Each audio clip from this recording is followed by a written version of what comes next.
Hello and welcome. In this video, we are going to master the concept of unit vectors. This is a fundamental building block in calculus, physics, and linear algebra.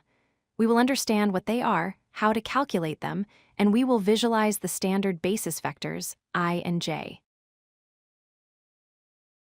First, let's quickly recap what a vector is. A vector is simply a geometric object that has two distinct properties: magnitude, which is its length, and direction, which is where it is pointing. We usually represent vectors with arrows. So, what makes a unit vector special? By definition, a unit vector is any vector that has a magnitude of exactly 1. It represents pure direction. You will often see it written with a small hat symbol over the letter, which we read as U hat.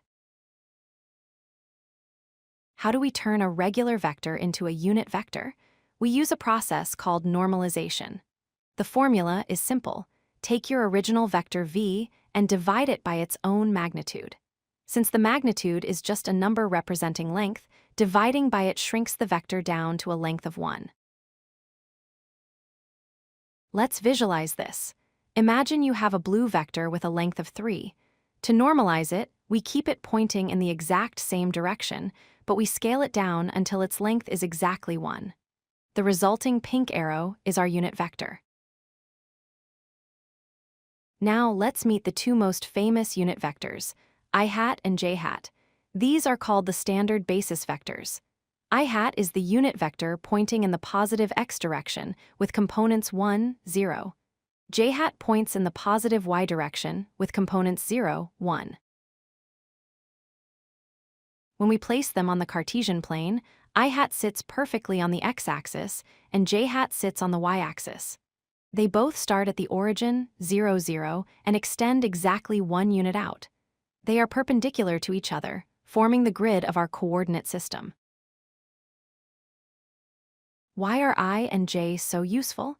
Because they act as building blocks. Any vector can be written as a sum of these two.